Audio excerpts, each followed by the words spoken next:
Please like and subscribe and hit the notification bell. Ako ang tagapagmana ng pinakamayamang tao sa mundo.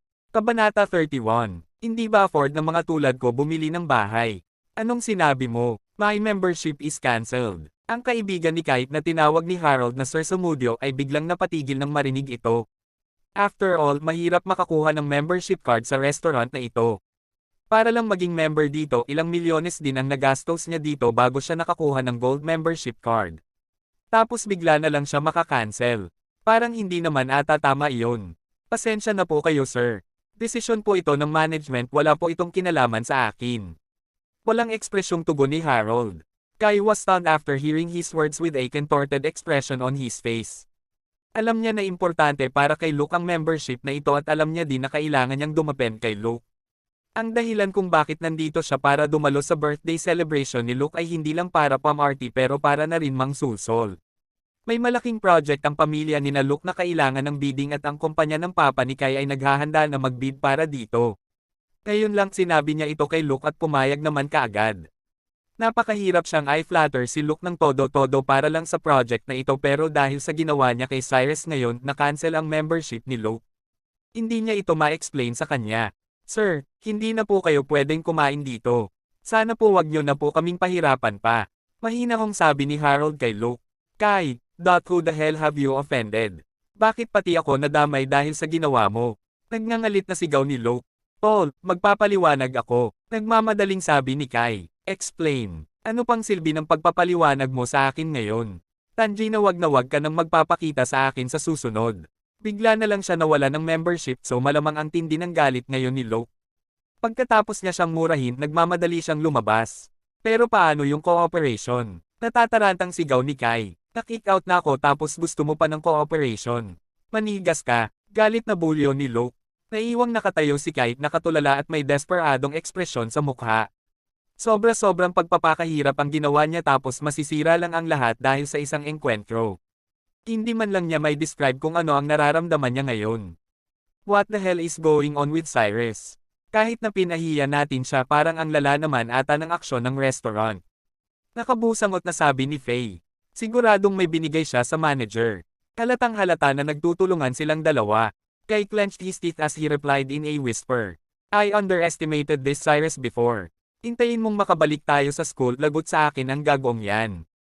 Napansin niya na simula nang maging sila ni Faye palagi na lang siyang minamalas lalo na kapag may connection ito kay Cyrus. Kaya naman gustong-gusto niya na magkaroon ng opportunity para mailabas ang lahat ng poot na kinikimkim niya nitong mga nagdaang araw. Hobby, ano na ang gagawin natin ngayon? Sa iba na lang tayo kakain. Naglalambing na sabi ni Faye sa boyfriend niya. Hindi ko nga na-close yung deal maigana ka pa rin kumain. Tang na bakit ang hilig mong kumain? Single ni Kai. Ang nasa isip lang niya ngayon ay kung paano ipapaliwanag sa papa niya ang nangyari pag uwi niya. Matapos murahin ng boyfriend niya, tinikom na lang ni Faye ang bibig niya at hindi na nagsalita pa. Sa kabilang banda, hindi na alam ni Cyrus sa kung anong nangyari sa Jack's restaurant paglabas niya dito at wala rin siyang pakialam. Sigurado siyang magagawa ng manager ang pinapagawa niya sa kanya. Hindi ko talaga inaasahan na napakaganda ng fiancé ko. Sayang lang hindi niya ako gusto. Napabuntong hininga na lang si Cyrus. It's the best if a socialite girl like Margox can like him. But if not, he won't force her. Alam naman kasi ni Cyrus sa sarili niya na mahalaga ang consent. Anyway, ang kailangan lang naman niya ay ma-accomplish ang will. Bukod pa doon pakiramdam niya na okay na din ang cooperative relationship nila ni Margox. At the very least hindi nila nire-restriktuhan ng isa't isa at makukuha pa rin nila ang gusto nila. Pwede pa rin siyang makahanap ng babaeng magugustuhan niya. Hindi na siya ang dating Cyrus kaya malamang marami siyang pagpipilian ng mga babae. Hi po sir, may bago po kaming binebentang property. Gusto niyo po ba itong makita? May babaeng bigla na lang nakangiting lumapit kay Cyrus. Nakasuot siya ng puting t-shirt at pencil skirt at may dalang leaflets. Napatingin si Cyrus sa babaeng lumapit sa kanya. Kahit na ang ordinaryo lang ng suot niya, hindi nito natatakpan ang kagandahan niya. Kumpara naman kina Faye at Diana, mas maganda pa rin siya ng unti sa kanila. Dahil nakasuot siya ng skirt, kita ang balingkinitan niya mga binti na para bang nag-aanyaya sa iba na haplosin ito. Sorry, busy ako. Iniisip pa rin ni Cyrus ang mga sinabi sa kanya ni Margox kaya wala siya sa mood magtingin-tingin ngayon. Pagkasabi niya nito tumalikod siya para umalis. Sir, please pwede niyo po ba akong gawa ng pabor? Pagmamakaawa ng babae nang makita na paalis na siya. A favor. Nagtatakang tanong ni Cyrus, what do you want me to do for you? Ako po si Lindsay Garcia. Nag-aaral po ako sa Laguna University. Nahihiyang sabi ng babae. So what? Tanong ni Cyrus. Sa part-time ko po kasi may mga requirements po kami sa pagbibigay ng mga leaflets. Kailangan ko pong magdala ng 10 customers sa sales office para tumingin ng mga properties everyday bago ko po makuha ang sweldo ko. Isa na lang po ang kulang. Ang kaso niyan mag-e-end na po ang shift ko ngayon so baka pwede nyo po akong matulungan. Balis ang paliwanag ni Lindsay. Nag-alangan si Cyrus dahil sa sinabi ng babae. Tutal sumagi na rin sa isip niya kagabi na bumili ng bahay at mukhang nahihirapan na ang babae sa harap niya sa pagbibigay ng mga leaflets. Tumango siya at sinabing sige sasama ako sayo. Salamat po, ang bait nyo po, tuwang-tuwang sabi ni Lindsay. No problem, nakangiting sagot ni Cyrus. This way po. Magalang na pinasunod ng babae si Cyrus sa kanya. Pagkalipas ng ilang segundo papasok na silang dalawa sa sales office.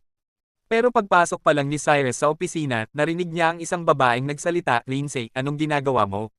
Bakit kung sino-sino na lang ang dinadala mo dito? Anong ginagawa ng taong dito? Napatingin si Cyrus sa nagsasalita. May isang sales lady na nakasuot ng black uniform ang nasa office. Mas matanda siya ng unti kay Cyrus pero andoon pa din ang alindog niya. Lalo na ang singkit niyang mga mata.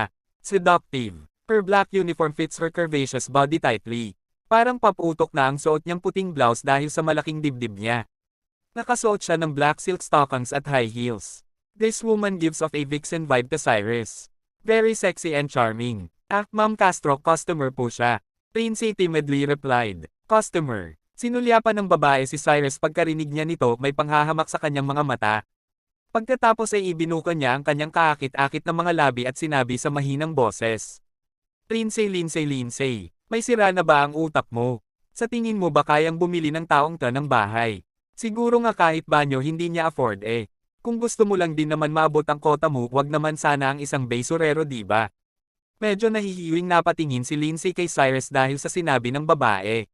Well, she had to admit na mukhang hindi niya nga talaga afford bumili ng bahay dahil sa pananamit niya. Lindsay, hindi counted ang taong ta. May 20 minutes pa bago mag-end ang shift mo. Dolian mo at maghanap ka ng iba. Naiinip na sigaw ng babae kay Lindsay. Yes po ma'am. Kinakabahang sagot ni Lindsay saka mabilis na lumabas ng office. Pero bago pa man siya makaalis ng tuluyan, kinaila ni Cyrus ang kamay niya at pinatigil siya. Poker face na tanong ni Cyrus sa babae. Anong uri ng tao sa tingin mo ang tunay na customer? Anong uri ng tao ang pwedeng maging customer? The woman laughed derisively and then faintly said, Siyempre, ang mga afford na bumili ng bahay ang pwedeng tawaging customer. Sinong nagsabi sa'yo na hindi ko kayang bumili ng bahay? Napakakalmadong tanong ni Cyrus sa babae. Kabanata 32. Nandito siya para manggulo. Matapos marinig ang mga salita ni Cyrus, natigilan sandali ang sexing manager. Tinignan niya siya mula ulo hanggang paa pagkatapos nag-smirk. Ang iba namang empleyado sa opisina ay tumawa din habang nakatingin kay Cyrus ng may panghahamak. Boy, alam mo ba kung magkano ang mga binibenta naming properties? Alam mo ba na puro villas ang meron kami na may floor area na mahigit 300 square meters? Agresibong tanong ng manager habang dahan-daang naglalakad papalapit sa kanya. I don't know. Tumingin si Cyrus sa babaeng manager at marahang umiling. Hindi ba't tinanong mo ako kung bakit alam ko na hindi mo kayang bumili ng bahay dito? Ang pinakamurang bahay namin dito ay nagkakahalaga ng mahigit 5 million pesos. Do you think you can afford it? Think you can just waltz here? Sabi pa ng babae habang nakatingin sa kanya. 5 milyon. Nagkunwaring nagulat si Cyrus at sumigaw ng malakas. Gulat ka no? She sneered and continued, ang isang loser na tulad mo kahit na magbatok ka pa ng buto sa loob ng 10 taon. Hindi mo kakayanin bumili ng bahay dito. Kaya I suggest na wag ka nang mag-aksaya ng oras pa dito. Go do whatever you're supposed to do. Baka mamaya niyan isipin ng iba naming customers na kahit sino-sino lang ini-entertain namin. Hindi napigilan ni Cyrus na matawa nang tignan niya ang babae.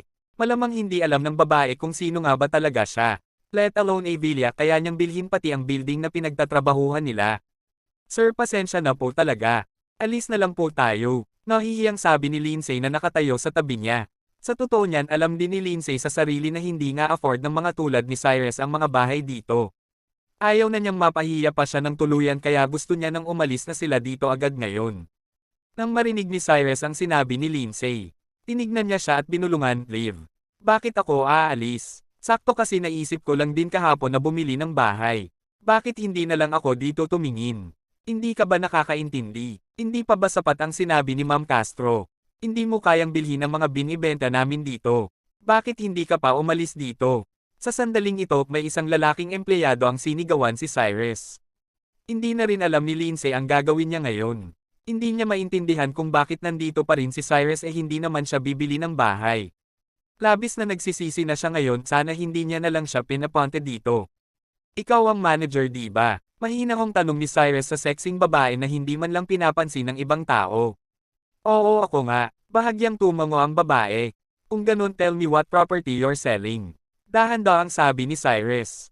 Napakunot ng bahagya ang noo ni Manager Castro dahil sa sinabi ni Cyrus. Siguro dahil sa kagandahan niya kaya kahit na nakasimangot siya, ang attractive niya pa ring tignan. "Hindi mo talaga naiintindihan ang sinabi ko sa'yo kanina, no? Ang mga binibenta namin dito ay hindi afford ng mga dukhang katulad mo. Kung ako sa'yo, umalis ka na kagad dito kung ayaw mong tawagin ko ang mga guards." Sabay turo niya sa pinto. "Sir, tell na po."